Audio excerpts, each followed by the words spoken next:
Hi friends, எல்லோரும் எப்படி இருக்கீங்க? ராஜுமா சிவப்பு பீன்ஸ்னு சொல்லுவாங்க. அதிகப்பட்டவருக்கு இது ராஜுமா அப்படின்னா தான் தெரியும். இது 1/4 கிலோவுக்கு கொஞ்சம் கம்மியாக எடுத்திருக்கேன். உங்களுக்கு தேவையான அளவு எடுத்துக்கோங்க. இதை ஓவர் நைட்டில் ஊற வச்சிட்டேன். இப்போ இந்த குழம்பு செய்கிறதுக்கு குக்கரில் தான் செய்ய போகிறோம். குக்கர் அடுப்பில் வச்சுருக்கேன். அதுக்கு நமக்கு தேவையான அளவுக்கு எண்ணெய் ஊற்றிருக்கேன். நான் தாளித்து தான் வேக விட போகிறேன். தாளித்தும் வேக விடலாம், தாளிக்காமலேயும் வேக விடலாம். குழம்பு வைக்கிறப்ப கூட தாளிச்சிக்கலாம். நான் தயிரை தாளித்து வேக வைக்க போகிறேன். குக்கரில் தான் வைக்க போகிறேன் குழம்பு. எண்ணெய் காஞ்சிருச்சு. இப்போ கடுகு சேர்த்துக்கலாம். கடுகு போட்டு தாளிச்சிட்டு இதோட கருவேப்பிலை சேர்த்துருக்கேன். இப்போ இந்த ஊற வச்ச பயிரை தண்ணியோடு சேர்த்துக்கலாம்.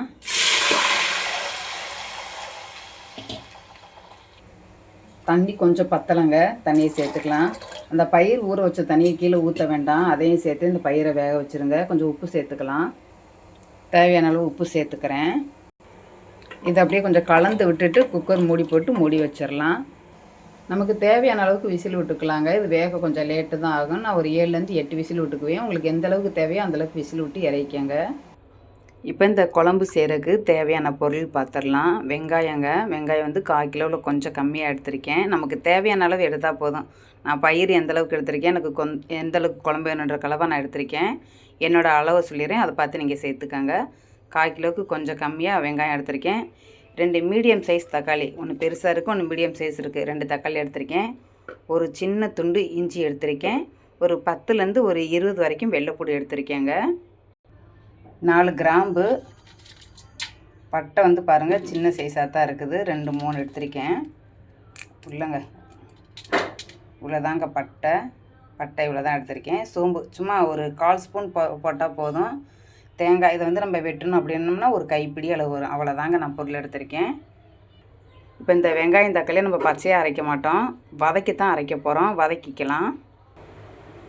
வெங்காயம், தக்காளி, இஞ்சி, வெள்ளைப்பூடு எல்லாத்தையும் நல்லா வதக்கிட்டேன். இஞ்சி பாருங்கள் நல்லா வதங்கியிருக்கு. தக்காளி பார்த்திங்களா எந்தளவுக்கு நல்லா வதங்கியிருக்குன்னு. உங்களுடைய விருப்பம் தான், நான் இப்படி தான் வதக்கியிருக்கேன் இன்றைக்கி. உங்களுக்கு விருப்பம்னா தக்காளியை வெட்டி போட்டு கூட நீங்கள் வதக்கிக்கலாம். ஆனால் வெட்டி வதக்கிறப்ப வெங்காயம் ஓரளவுக்கு நல்லா வதங்கின பின்னாடி தான் நம்ம தக்காளியை போட்டு வதக்கணும். இல்லைன்னா தக்காளி தான் வதங்கும், வெங்காயம் வதங்காமல் போயிடும். அதனால் கொஞ்சம் வெங்காயம் வதங்கினே தக்காளியை போட்டு வெட்டி போட்டு வதக்குங்க. இப்போ இதை ஆறட்டும். தக்காளி முழுசாக இருந்தால் சீக்கிரம் ஆறாது. அதனால் நான் வெட்டி வச்சுருக்கேன் பார்த்திங்களா, ஒவ்வொரு தக்காளியும் 4ஆக வெட்டி வச்சுருக்கேன். இதை ஃபேன் கடையில் வச்சு ஆற வச்சுக்கலாம். ஆற வச்சு அரைச்சிக்கலாம். இப்போ இந்த பட்டை, கிராம்பு, சோம்பு இதை மட்டும் நான் மிக்ஸி ஜாரில் சேர்த்துக்கிறேன். இப்போ இந்த பட்டை, கிராம்பு, சோம்பு 3 1 2 அடிபட்டுருச்சு. அதோட இந்த வெங்காயம், தக்காளி, இஞ்சி, பூண்டு உள்ளது இதையும் சேர்த்து அரைச்சி வந்துடலாம். இப்போ குக்கரில் விசில் அடங்கி முடிச்சிருச்சுங்க. நம்ம இப்போ ஓப்பன் பண்ணி பார்க்கலாம். பயிர் நல்லா வெந்துருச்சு. நம்ம ஏற்கனவே அதை தாளித்து வேக விட்டுக்கனால மசாலா எல்லாம் அப்படியே நேரடியாக சேர்த்துக்கலாம், எதையும் வதக்க தேவையில்லை. இப்போ இந்த அரைச்ச விழுதெல்லாம் சேர்த்துட்டு மிக்ஸி ஜாரெல்லாம் கழுவி ஊற்றிக்கிட்டேன். இப்போ ஆச்சி குழம்புத்தூள் மசாலா சேர்த்துக்கலாம். இதில் ஒரு 2.5 ஸ்பூன் அளவு தாங்க நான் சொல்கிற அளவு. அதாவது 20 ரூபா பாக்கெட் வாங்குகிறோம் பார்த்தீங்களா, அதில் பாதி போட்டோம்னா 2.5 ஸ்பூன் வரும். இதுதான் அளவு. இப்போ இதை எல்லாத்தையும் கலந்து விட்டுக்கலாம். இப்போ கலந்து விட்டுட்டேன். அடுப்பை ஹை ஃப்ளேமில் வச்சு நல்லா கொதியட்டும். அதுக்கப்புறம் தான் நம்ம தேங்காயை சேர்த்துக்கிறோம். நல்லா கொதியட்டும். உப்புலாம் கரெக்டாக இருக்கான்னு பார்த்துக்கோங்க. எனக்கு உப்பு கரெக்டாக இருக்குது.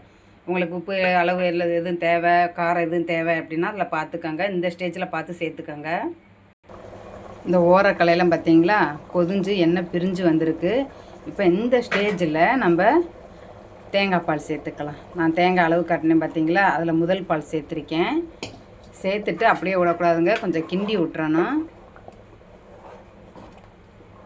இப்போ 2வது பால் எடுத்துகிட்டு வந்துடலாம். முதல் பால் ஊற்றின பின்னாடி ஒரு கொதி வந்துருச்சுங்க. இப்போ நம்ம 2வது பால் சேர்த்துக்கலாம். 2வது பால் ஊற்றிட்டும் கூட நல்லா கலந்து விட்டுக்கணுங்க. இதை நல்லா கலந்து விட்டுட்டு இந்த ஓரக்கெல்லாம் எடுத்து விட்டுருங்க. எடுத்துகிட்டு நல்லா கலந்து விட்டுட்டு